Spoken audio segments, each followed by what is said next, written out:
Shalom, selamat malam kawan-kawan. Jumpa lagi di True Cross Channel. Mari kita menyatakan kebenaran dan meluruskan kepalsuan. Ya, sebentar kita akan lihat ya dua video tentang Pak Bom Bom ya. Ini nama julukannya. Dia ini pemilik channel BM2 Solata. Ya, tapi saya harus tekankan dulu ya bahwa apa yang akan saya bahas ini bukan tentang membicarakan orangnya, tapi kita perlu tahu ada hal-hal seperti ini supaya kita menjadi waspada terhadap setiap pengajaran, ya. Nah, kenapa hal ini juga jadi menarik ya? Karena kalau kita pernah lihat Bom-Bom ini di channelnya, sebentar ya kawan-kawan saya cek suara sebentar. Sebentar ya. Ya, suaranya bagus ya. Oh ya, sebelumnya di eh, link saya sudah bagikan ya. Setelah saya bahas, jika ada yang mau masuk beri pendapat silakan ya. Ya, saya sekali lagi saya ulang sedikit bahwa apa saya yang akan kita simak sekarang ini bukan untuk mendiskreditkan ya atau untuk urusi urusan orang lain ya atau untuk menghakimi ya, tapi kita perlu tahu ada hal-hal seperti ini supaya kita jadi waspada ya. Memang kita perlu waspada terhadap setiap pengajaran. Nah, yang saya sudah katakan tadi, hal ini jadi menarik karena Bom-Bom ini di channelnya dia selalu mengaku-ngaku ya, dia mencitrakan diri, memberi image diri lewat ucapannya bahwa dia ini seorang hamba Tuhan yang hebat ya, yang luar biasa karena dia sangat hafal Alkitab ya, bahkan dia sering tantang-tantang banyak pengajar-pengajar atau pendeta lainnya ya di salah satu video-videonya dia itu ya. Itu bisa kita dapatkan itu ya.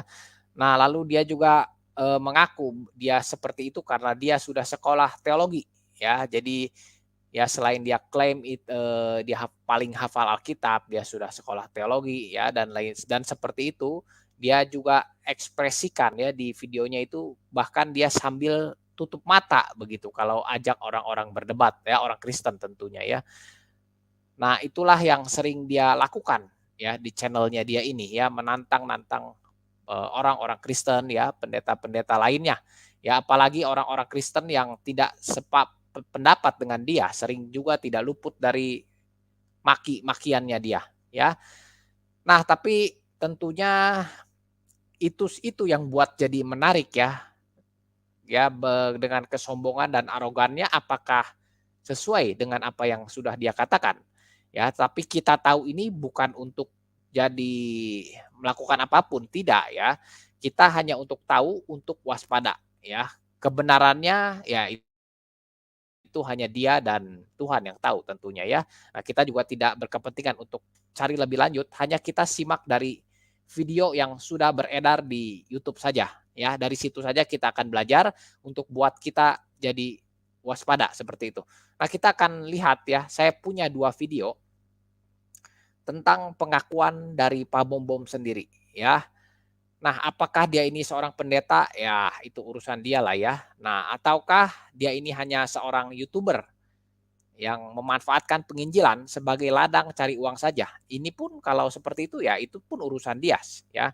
Tetapi intinya yang mau kita soroti adalah dia mengaku seseorang yang sudah sekolah teologi ya. Nah, apakah benar pengakuannya? Apakah benar ya seperti pengakuan bahwa dia ini sudah lulusan sekolah teologi? Ya, nanti setelah video saya pun akan jelaskan ya sebenarnya apakah penginjilan itu perlu selalu didahului oleh sekolah teologi atau tidak. Nah, itu akan saya bahas setelah video. Ya, tapi kita lihat dulu videonya. Nah, ini video yang pertama. Ini video pertama ini ketika terjadi diskusi ya. Ini video yang pertama saya akan putarkan. Sebentar ya, saya naikkan dulu.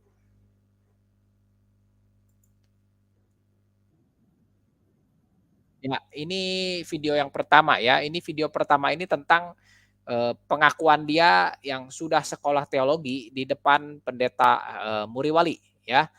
Nah, isi topik diskusi antara dia dan pendeta Muriwali ini tidak jadi topik pembahasan kita kali ini ya. Kita hanya mau lihat dua pengakuan yang berbeda ya dari seorang Pak Bom Bom ya yang mengaku sebagai pendeta yang hebat ya karena sudah banyak hafal Alkitab dan juga pengajarannya benar karena dia sudah sekolah teologi. Nah, kita sekarang lihat dari ucapan-ucapannya sendiri. Ya, kita lihat dulu isi videonya ya. Tentang 2 Tawarik 13 ayat 22. Nah, dia punya pertanyaan itu saya sudah tahu, Pak. Itu saya sudah siapkan semua, karena masalah Aido kan, itu kan kakeknya Zakaria, ya kan? Nah, kita semua, ya kita sekolah kita tahu lah, itu semua. Ya, jelas ya, kita sekolah kita tahu lah. Ya kan ini artinya dia mengakui bahwa dia sudah sekolah teologi. Ya, kita putar ulang sekali lagi ya. Ya, kawan-kawan harap diperhatikan bahwa kita tidak sedang bahas apa yang jadi topik diskusi antara Pendeta MYM dan Pak Bombom. Tidak, bukan topik diskusinya. Tapi kita mau lihat di sini pengakuan Pak Bombom tentang dia ini sudah lulusan sekolah teologi atau bukan ya. Nah, ini ada 2 pengakuan yang berbeda dari dia sendiri, dari Pak Bombomnya itu sendiri ya. Kita dengarkan sekali lagi ya. Kita mulai ayat 22. Nah, dia punya pertanyaan itu saya sudah tahu, Pak. Itu saya sudah siapkan semua, karena masalah Aido kan, itu kan kakeknya Zakaria, ya kan? Nah, kita semua, ya kita sekolah kita tahu lah, itu semua kita sudah tahu belajar.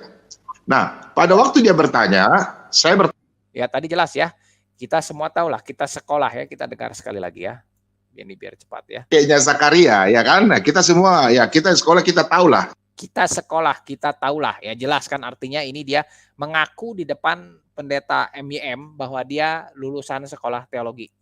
Ya, nanti kita dengarkan sedikit lagi ya, ada yang baru tidak. Itu semua kita sudah tahu belajar. Nah, pada waktu dia bertanya, saya bertanya begini, Pak. Karena dia kan orangnya kan merocos, Pak. Dulu cerewet kayak lebih daripada perempuan. Nah, saya tanya dia begini, Pak Pen. Anda bertanya saya dalam 2 Tawarik.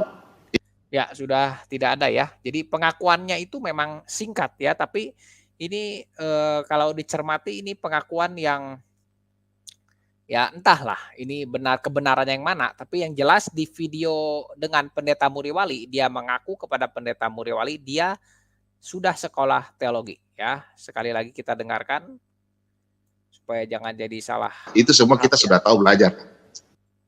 Masalah Aido kan, itu kan kakeknya Zakaria, ya kan? Nah, kita semua, ya kita sekolah kita tahu lah, itu kita sekolah kita tahulah ya. Jelas ya, di sini dia mengaku yang sudah sekolah teologi ya. Nah, itu pengakuan dia di depan Pendeta Muriwali ya. Tapi di luar itu pun sebenarnya dia ini di channelnya sering mengaku sebentar ya.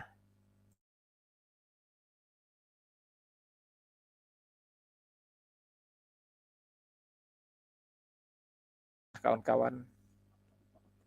Ya, maaf ya, tadi ada sedikit masalah koneksi. Ya, sudah tersambung ya, sebentar. Ya, jadi di luar ini pun sebenarnya dia sudah di videonya, dia sering mengakui hal itu ya, dia seorang lulusan sekolah teologi. Nah, sekarang kita mau lihat satu video lagi. Ya, di video kedua ini pengakuan sama masih dari Pak Bombom ya, tapi pengakuan yang berbeda dengan video ini. Sebentar ya, saya turunkan dulu yang ini.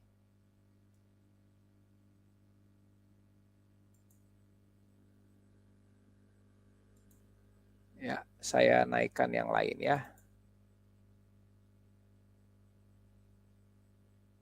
Ya. Bukan seorang hamba. Nah, ini kita dengarkan pengakuan yang berbeda dari yang tadi ya. Kalau di depan Pendeta Muriwali kan dia mengaku sudah sekolah teologi ya. Nah, sekarang pengakuannya berbeda dari yang tadi ya. Ini di kesempatan yang berbeda, waktunya pun saya pikir ini berbeda ya. Ya, kita dengarkan ya. Saya ini kan seorang hamba Tuhan, saya berbeda dengan pendapat kan. Saya ini bukan orang sekolah pendeta. Saya mau open ini. Saya ini orangnya sekolahnya berbeda. Saya orangnya sekolah hukum. Ya, jelas ya. Ini video saya ambil dari Basin Media ya. Jadi ini jadi saya ambil saja ya, bukan saya yang membuat apa tampilan seperti ini ya. Jadi saya hanya ambil saja pengakuan ini. Ya, kita ulang saya lagi ya. Seorang hamba Tuhan, saya berbeda dengan pendapatan. Saya ini bukan orang sekolah pendeta. Saya mau open ya. Saya ini orangnya sekolahnya berbeda. Saya orangnya sekolah hukum. Ya, saya punya cita-cita ingin naik di meja hijau. Jadi seorang minimal jaksa atau hakim atau pengacara atau apa ya. Tapi saya ini mengalami hal namanya mati suri 3 kali. Ini saya open aja, wajar kan kalau saya cerita. Jadi firman Tuhan ini yang saya dapat ini secara bukan saya otodidak. Ya istilahnya Tuhan dalam kekristenan itu saya dibawa. Jadi kenapa mungkin Aditya selalu mencari saya ya. Selama ini Aditya tahulah kapasitas saya. Kan saya bilang kalau saya bisa jawab, saya jawab. Kalau tidak, ya saya angkat tangan. Itu PR bagi saya. Karena saya manusia yang tidak menguasai semua. Saya masih belajar Aditya. Jadi Anda kalau bertanya, saya jelas. Ya kalau saya nggak bisa jawab, saya jujur, saya gentleman. Kecuali saya orang nabi atau saya rasul boleh. Saya kan bukan. Dan saya bukan sekolah pendeta. Ya, saya tidak sekolah pendeta. Ada itu, ya. Jadi saya sekolah yang lain yang saya sampaikan, tapi itulah namanya panggilan. Ya, jadi kita sudah saksikan ya, itu pengakuan ya. Jadi 2 pengakuan yang berbeda ya dari 2 video di kesempatan yang berbeda. Yang satu mengaku sekolah teologi dan yang satu tidak. Nah, jadi dari 2 video ini mana yang benar ya dari kedua pengakuan ini? Ya, apakah dia ini benar-benar pendeta ataukah dia ini lulusan sekolah teologi atau bukan? Ya sekali lagi itu bukan kepentingan kita juga ya. Ini kan saya naikkan video ini bukan tujuannya untuk mendiskreditkan seseorang. Ya, karena nanti ada kaitannya dengan apa yang saya mau bahas ya. Apakah penginjilan harus selalu dari lulusan sekolah teologi ya? Maka itu video ini sebenarnya bukan untuk mendiskreditkan Pak Bombom ya, tapi untuk buat kita jadi waspada ya. Janganlah bangun penginjilan atas dasar hal-hal yang seperti ini ya. Kenapa harus sampai seperti itu? Kalau memang lulusan sekolah teologi ya bagus ya. Nah, tapi kalau bukan lulusan pun tidak jadi masalah ya. Nah, jadi yang penting di sini kita ambil hikmahnya ya. Kita bukan untuk cari tahu seperti itu ya. Sebenarnya dia ini lulusan sekolah teologi atau bukan, dia ini seorang pendeta atau bukan, itu bukan urusan kita ya. Sudahlah. Itu biar jadi urusan dia saja ya. Karena biar dengan cara bagaimanapun firman Tuhan diberitakan ya, tetap rencana Tuhan pasti terjadi ya. Tidak mungkin gara-gara dia caranya salah itu jadi menggagalkan rencana Tuhan. Tidak bisa seperti itu. Ya, yang penting video ini saya naikkan untuk ajak kita semua waspada terhadap setiap pengajaran. Ya. Nah, jadi kawan-kawan, kita perlu periksa kembali setiap pengajaran. Ya, jangan mudah percaya suatu pengajaran. Selalu ujilah segala sesuatu. Uji dengan kebenaran Alkitab. Ya, itulah perlunya kita pelajari Alkitab dengan cara yang benar. Nah, kita tentu bagaimana kita bisa tahu bahwa pengajaran itu benar atau salah? Ya, nah kita harus punya penggarisnya. Nah, sebagai penggarisnya ya secara umum kita harus gunakan doktrin utama ya, tetapi seandainya kita belum kuasai doktrin utama, kita juga punya penggaris yang lain ya. Kita bisa gunakan pemikiran para bapak-bapak gereja ya atau orang-orang para pendahulu kita yang sudah menulis buku-buku ya, dan buku-buku ini buku-buku yang jelas sudah dipakai dan diakui di dalam sejarah gereja ya, di dalam sekolah-sekolah teologi yang benar. Itu banyak buku-buku yang bagus yang dipakai. Nah, buku-buku seperti ini kita bisa pakai ya, kita bisa pakai untuk jadi penggaris ya, untuk memimpin kita di dalam belajar secara otodidak seperti itu ya. Nah, bagi orang-orang yang tidak berkesempatan sekolah teologi ya bisa pakai buku-buku ini ya. Banyak buku-buku dan tulisan-tulisan mereka bagus-bagus ya, seperti dari Berkhof, Bavinck, Lewis ya, Anthony Hoekema dan lain-lain. Nah, tulisan mereka ini kita bisa pakai untuk bantu kita temukan banyak kebenaran di dalam Alkitab. Ya, jadi intinya kita jangan anti ya, jangan anti baca buku di luar Alkitab. Ya, memang Alkitab itu, sumber yang harus kita baca, yang terutama Alkitab itu sendiri. Ya, tapi di luar Alkitab, kita bisa pakai buku-buku lain ini untuk bantu kita pahami Alkitab. Jadi jangan anti buku-buku, teologi, buku-buku kekristenan yang benar tentunya ya, karena banyak juga buku-buku yang kacau balau ya, buku-buku yang menyesatkan juga banyak ya, berlabel Kristen dan menyesatkan itu sangat banyak sekali ya. Maka itu kita perlu tahu buku-buku mana saja eee, yang bagus, yang sudah dipakai di dalam sejarah gereja ya, itu sudah pasti buku-buku benar, seperti itu, ya. Nah, jadi jangan anti baca buku ya, jangan kita bilang, "Oh tidak, saya hanya baca Alkitab saja." Betul, itu bagus baca Alkitab ya, tapi kita juga perlu sesuatu yang bisa memimpin kita ya, karena saya ragu ya kalau, baca Alkitab polos tanpa pimpinan sama sekali ya, kita tidak sekolah teologi, kita tidak mau baca buku, saya agak ragu kita bisa, temukan kebenaran Alkitab itu bisa kita temukan ya. Saya lebih cenderung kalau kita tidak sekolah Alkitab, juga tidak mau pakai buku-buku bagus ya, juga kita tidak tahu mana, pengkhotbah yang benar dan tidak, maka kita akan dengar semua khotbah, maka semua ajaran mau yang benar, yang kacau balau akan masuk ke dalam pikiran kita. Ya saya agak ragu kita bisa temukan kebenaran Alkitab yang benar-benar seperti itu. Ya, cenderung besar kemungkinan kita malah akan jadi tersesat, ya karena semua pengajaran kan banyak di YouTube saat ini. Ya pengajaran yang tidak benar ada, yang benar pun ada, ya lebih banyak yang tidak benar, seperti itu. Ya makanya bagi kita-kita yang, atau kawan-kawan yang tidak, berkesempatan sekolah teologi, ya bisa gunakan buku-buku inilah, ya banyak buku-buku bagus. Nah jadi pemikiran-pemikiran orang-orang yang sudah mendahului kita, mereka yang sudah tulis, pemikirannya di banyak buku, ya, dan juga sudah jelas-jelas buku-buku tersebut dipakai di sepanjang sejarah gereja, ya kita pakai buku ini sebagai bantuan bagi kita untuk belajar Alkitab secara otodidak, ya, seperti tadi Pak Bom katakan otodidak, ya. Nah, jadi intinya, jangan kita sembarangan pakai buku-buku yang apalagi yang penulisnya baru yang belum juga dipakai di dalam gereja ya, di dalam sejarah gereja, apalagi buku-buku yang sudah jelas-jelas dinyatakan sesat, ya kan banyak yang seperti itu. Ya, yang banyak buku-buku sesat ini malah dipakai untuk melawan kekristenan, ya. Nah, jadi itulah kawan-kawan, maksud saya tayangkan video ini supaya buat kita waspada terhadap segala pengajaran, ya. Bukan jadi permasalahannya sekolah teologi atau tidak, ya, itu tentu tidak jadi masalah, ya. Tapi ada permasalahannya, nanti saya jelaskan terakhir ya. Tapi intinya kalau hanya untuk penginjilan, tidak perlu bukan tidak perlu ya, bagi yang tidak punya kesempatan sekolah teologi, ya tidak apa-apa, bisa belajar otodidak, tapi harus ada bimbingannya, seperti ada yang membimbing ya, ya mungkin pihak gereja ya, atau kalau ya lebih baik lagi bisa pakai buku-buku yang tadi saya katakan ya.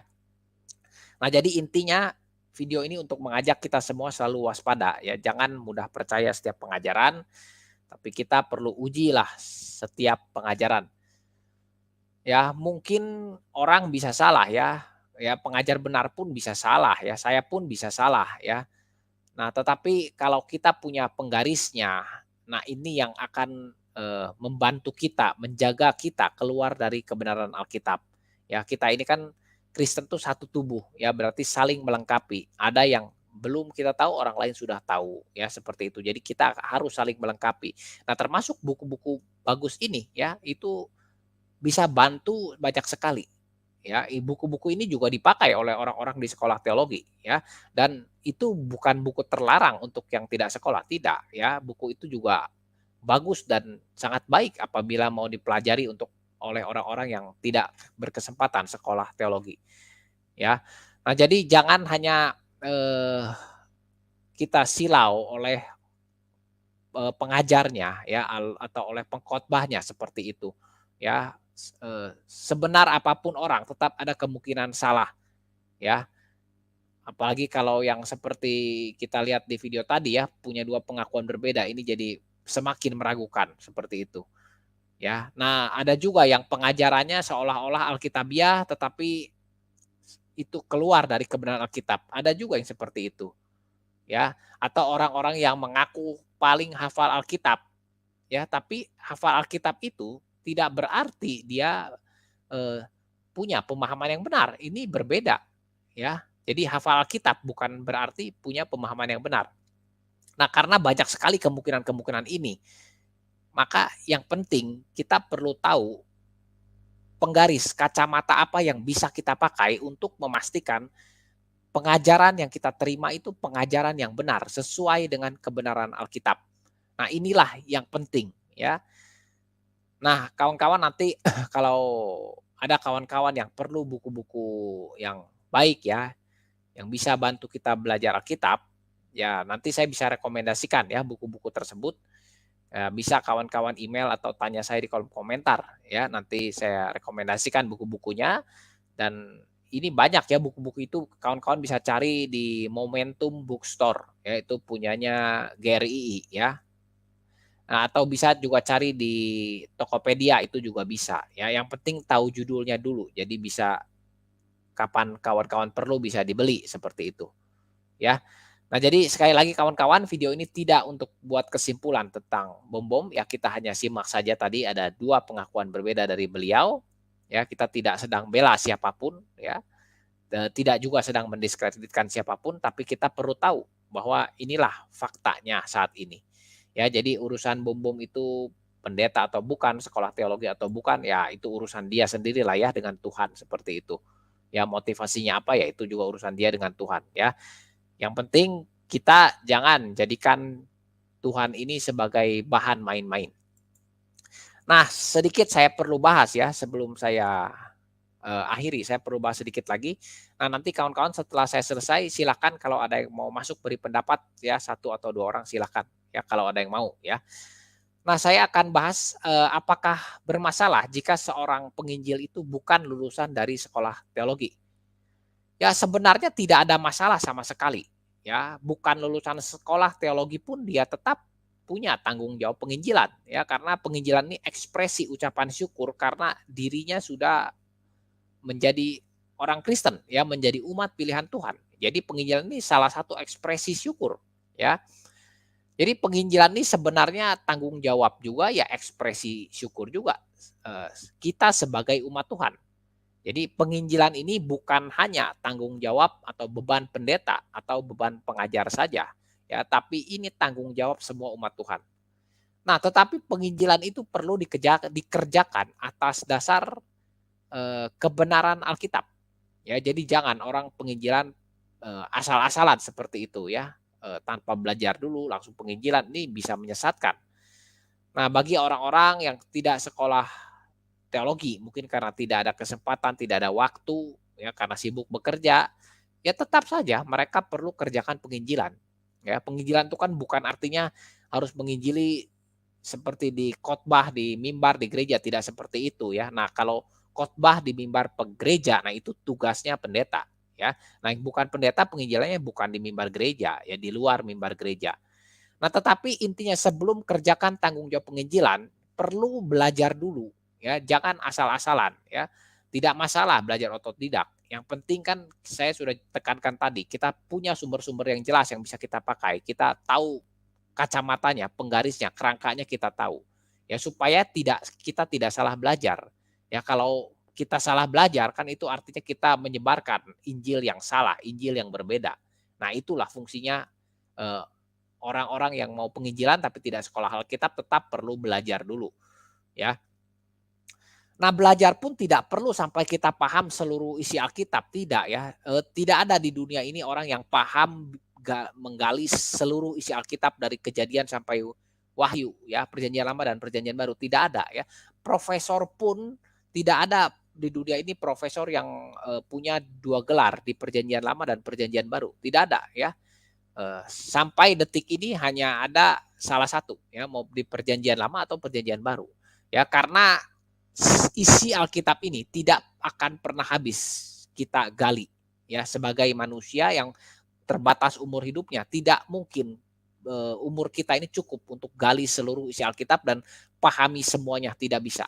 Ya, jadi ada bagian-bagian yang bagian orang lain dan ada bagian-bagian yang bagian kita bisa pahami. Ya, itu nanti kita saling melengkapi. Ya, jadi itu perlunya buku-buku bagus juga untuk menunjang apa yang tidak sempat kita pelajari. Ya, nah jadi kita perlu pelajari ya minimal sebenarnya doktrin utama harus paham ya, minimal itu harus paham. Tapi ya oke lah kalau mengalami kesulitan setidaknya apa yang mau disampaikan itu perlu kita pahami dulu, seperti itu. Ya, jadi mau sampaikan tentang Allah Tritunggal ya harus pahami dulu Allah Tritunggal dengan benar. Belajar dulu Allah Tritunggal ya setelah itu sampaikan. Atau mau sampaikan tentang doktrin keselamatan ya pelajari dulu setiap hal yang terkait dengan doktrin keselamatan. Ya, termasuk doktrin dosa ya, itu kita pelajari dulu. Nah, apa yang sudah kita pelajari, kita pahami, itu saja yang kita sampaikan. Ya, tidak perlu harus sampaikan semuanya sempurna, tidak. Ya, sampaikan apa yang sudah kita pahami, apa yang sudah kita pelajari. Jadi sampaikan itu saja. Kan penginjilan ini bukan untuk supaya kita dilihat hebat, dilihat ya seperti itulah ya, bukan untuk diri sendiri penginjilan. Jadi sama sekali kalau ada yang penginjilan motivasinya untuk supaya diri terlihat hebat, ini kacau ya. Jadi ya kalau kita sering lihat itu di video Pak Bom Bom ya, jangan seperti itu ya. Penginjilan bukan untuk mencitrakan diri hebat, mencitrakan diri ini paling baik, paling tahu segalanya. Tidak seperti itu. Ya tidak ada, saya 100% orang yang sudah gelar doktor, profesor pun tidak ada yang pahami seluruh isi Alkitab dengan seutuhnya, tidak mungkin ada. Ya, jadi penginjilan motivasi kita harus benar ya supaya orang mendapat berita Injil ya. Nah, berita ini kita pelajari dulu baru kita bagikan atau apa yang sudah kita pahami ya itu kita bagikan. Ini baru penginjilan yang benar. Ya, jadi jangan penginjilan motivasinya untuk diri dilihat baik oleh orang lain. Ini kacau kalau seperti itu. Ya, jadi bagikan apa yang sudah kita tahu, yang tidak kita tahu ya tidak perlu kita bagikan. Ya kalau mau bagikan hal-hal baru ya belajar dulu seperti itu. Ya jadi seperti itu saja penginjilan, simple ya. Nah, kita juga tidak usah bukan penginjilan di mimbar gereja ya. Mimbar gereja itu tugas penginjilannya pendeta saja seperti itu. Ya. Nah, yang bukan pendeta ya tidak perlu di mimbar gereja. Nah, jadi sebenarnya tidak perlu kalau mau kerjakan penginjilan tuh harus mengaku-ngaku sekolah teologi seperti itu ya tidak perlu juga karena tidak apa-apa ya, tidak lulusan sekolah teologi juga tidak perlu sama sekali seperti itu sebenarnya. Ya.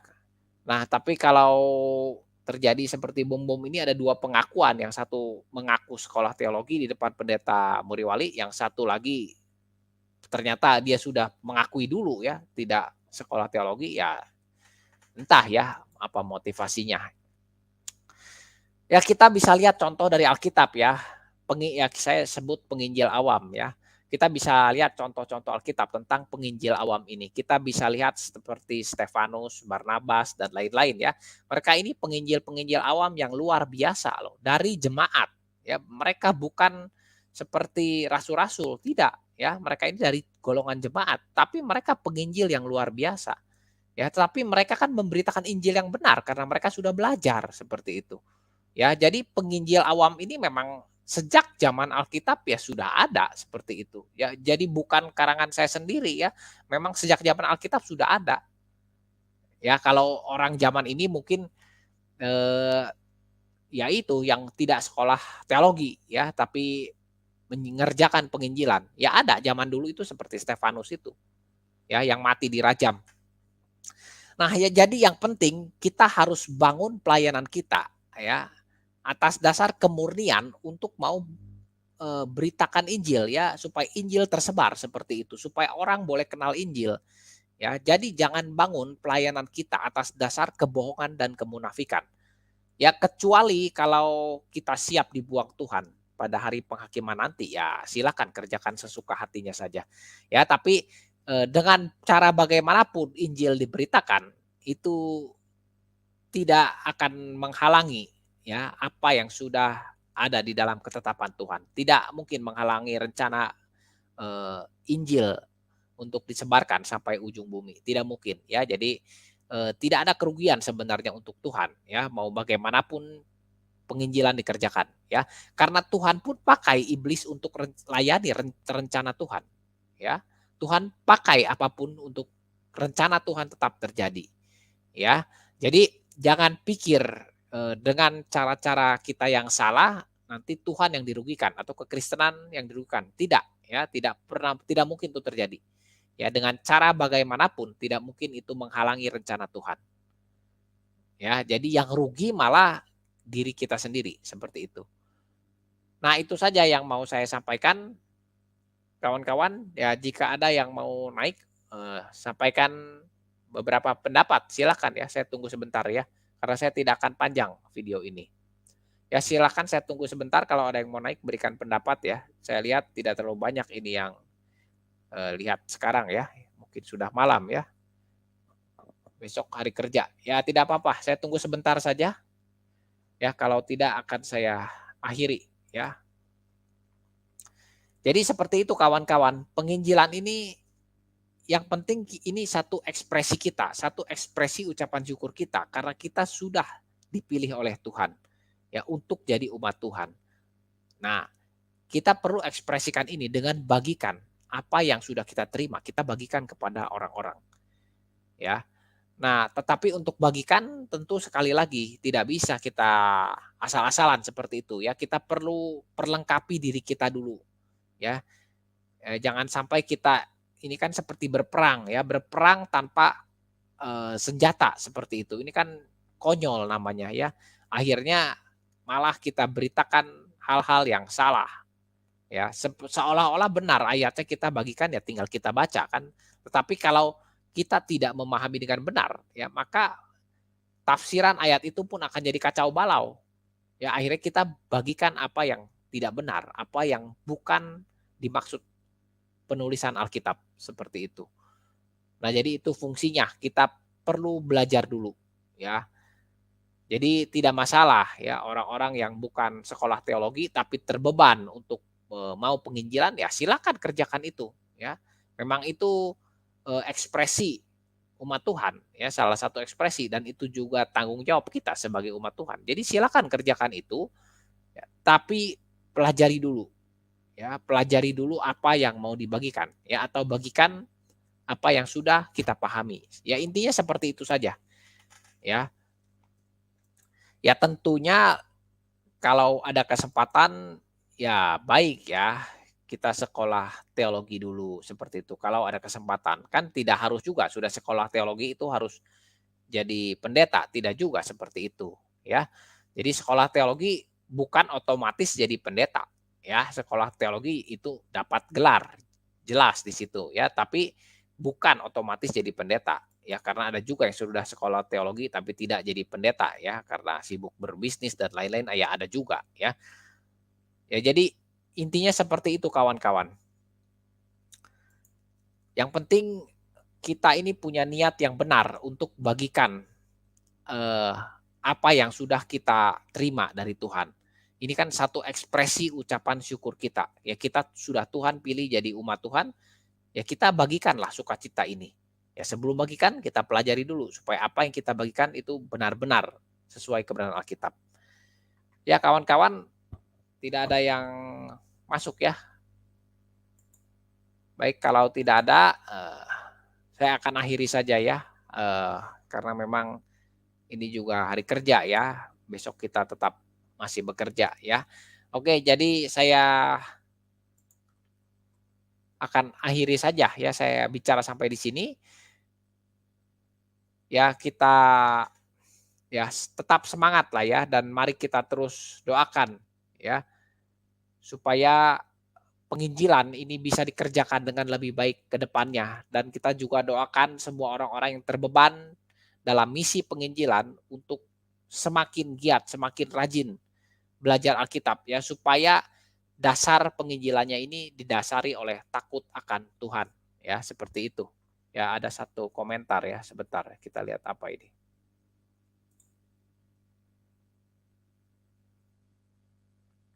Bom-bom bukan pendeta. Bom-bom bukan pendeta loh, dia berbohong. Ya sebenarnya kalau begini, kalau Bom-bom tidak sekolah Alkitab ya kita sudah lihat videonya ada jelas ya. Jadi Ya ini kita tidak simpulkan ya, hanya ada 2 video yang berbeda, yang satu pengakuan dia ini sekolah teologi ya, itu pengakuan di depan pendeta Muriwali. Ya, tetapi ada satu video lagi, ya dia sendiri mengaku juga bahwa dia lulusan sekolah hukum, bukan sekolah teologi. Jadi Alkitab dia pelajari dengan otodidak. Nah, tetapi kalau dia ini pendeta atau bukan, itu saya tidak tahu. Ya, itu saya tidak tahu. Ya, saya belum punya bukti-bukti videonya juga ya, jadi tidak bisa saya tampilkan juga kalau dia ini pendeta atau bukan. Ya, tetapi sekali lagi saya tekankan, bukan permasalahan sebenarnya dia ini mau berbohong atau bagaimanapun lah, itu urusan dia sebenarnya. Ya, apapun yang dia kerjakan, ya mau bohong, mau dia benar, ya maksudnya mau dia benar-benar pendeta atau dia bukan pendeta, itu sebenarnya tidak ada masalah. Ya, bagaimanapun dia kerjakan itu dengan kejujuran atau tidak, tetap tidak mungkin itu jadi penghalang penginjilan. Intinya di situ. Nah, tetapi kita perlu jadikan ini satu pelajaran ya supaya kita aware, kita waspada, jangan kita ini silau oleh sesuatu yang sepertinya baik seperti itu ya. Karena yang baik itu belum tentu benar, yang baik itu belum tentu sesuai Alkitab, ya itu saja kuncinya. Nah, jadi intinya dalam eh, pengajaran-pengajaran yang banyak di YouTube ini ya, kita jangan mudah percaya, tapi kita perlu terus belajar dan gali sendiri seperti itu. Ya, ya kalau tidak sempat ya saya tadi sudah katakan banyak buku-buku yang bisa kita jadikan sebagai referensi. Ya minimal kita bisa pakai buku-buku itu untuk bantu kita belajar eh, pemahaman Alkitab dengan benar. Ya, tetapi kalau mau sebenarnya sih kalau mau ya harus belajar doktrin utama ya. Karena kalau pahami doktrin utama, itu doktrin utama itu seperti apa ya? Kerangka eh, penggaris yang atau kerangka yang dia melingkupi kerangka pikir kita. Ya, jadi ketika kita bahas apapun tentang Alkitab, itu penggarisnya doktrin utama. Nah, itulah pentingnya doktrin utama. Jadi bukan artinya doktrin lain tidak penting ya. Ya ini saya pernah dengar di videonya si Bom-Bom ini ya, dia katakan doktrin lain, doktrin sekunder itu tidak penting atau bagaimana lah bahasanya. Ya, jadi intinya seolah-olah doktrin sekunder ini tidak perlu diajar. Ini kacau ya, bukan seperti itu maksud doktrin utama dan doktrin sekunder ya. Tapi doktrin utama ini kerangka, penggarisnya yang jaga pemahaman kita keluar dari kebenaran Alkitab. Ya, jadi sebelum pelajari doktrin sekunder, jadi doktrin sekunder dan doktrin utama sama-sama penting untuk dipelajari ya. Nah, tetapi penggarisnya ini doktrin utama. Nah, jadi sebelum mempelajari yang banyak, Alkitab yang banyak itu, harus fokus dulu di doktrin utama. Setelah kuasai doktrin utama, baru kita gali doktrin sekunder, seperti itu. Tapi bukan artinya doktrin sekunder ini levelnya di bawah doktrin utama. Tidak, karena seluruh isi Alkitab ini firman Tuhan. Ya, tidak ada yang lebih tinggi dan tidak ada yang lebih rendah, tidak ya. Hanya kenapa jadi doktrin utama? Karena ini penggarisnya, kerangka pikir seluruh Alkitabnya di doktrin utama. Ya. Nah, ada banyak keuntungan kalau kita kuasai doktrin utama, kita inilah yang dinamakan kepekaan roh ya. Kalau kita sudah kuasai doktrin utama, kita jadi punya kepekaan roh. Ya ini jadi kepekaan roh tuh seperti ini. Ya bukan halusinasi atau hal-hal magic seperti itu. Kepekaan roh bukan seperti itu ya. Tapi kalau kita sudah pahami doktrin utama, orang-orang yang pahami doktrin utama, begitu ada pengajaran tertentu yang keluar dari kebenaran Alkitab, ya dia akan peka, dia akan tahu itu. Ya meskipun saya katakan ini meskipun bukan artinya dia tahu dengan jelas ya, tidak, tapi akan timbul keraguan-raguan. Karena kenapa? Karena berbenturan dengan doktrin utama seperti itu. Ya makanya saya katakan doktrin utama ini penting, sangat penting sebenarnya. Ya jadi sebaiknya memang harus paham doktrin utama dulu. Ya, karena ini akan jauh lebih baik lah. Nah, tetapi kalau yang memang waktunya mendesak karena doktrin utama ini juga kan tidak sedikit ya, lumayan banyak kalau mau dipelajari. Nah, jadi bagi yang waktunya mungkin terbatas ya karena desakan keadaan memang dia harus bisa kerjakan penginjilan segera, ya sudah pakai saja buku-buku yang bagus-bagus itu untuk jadi secara cepat lah seperti itu. Ya, bagikan apa yang kita tahu ya, cara cepatnya ya pakai buku-buku yang sudah tersedia itu ya, buku-buku yang bagus. Nah, yang perlu buku-buku ini boleh email ya atau komen di video ini, nanti saya pasti balas ya. Perlu buku apa, misalnya perlu buku doktrin keselamatan ya, atau perlu buku doktrin Allah, doktrin manusia, silakan saya akan beri beberapa rekomendasi buku. Nah, seperti itu kawan-kawan ya. Jadi ya sudahlah, dia ini mau benar pendeta atau bukan ya, itu bukan urusan kita lah. Yang penting kita ambil ini pelajaran ya, hikmahnya kita ambil, seperti itu ya bahasa sekarang ya. Ya, terima kasih ya, brutal ya. Apakah ada yang lain lagi? Jika tidak, saya akan akhiri.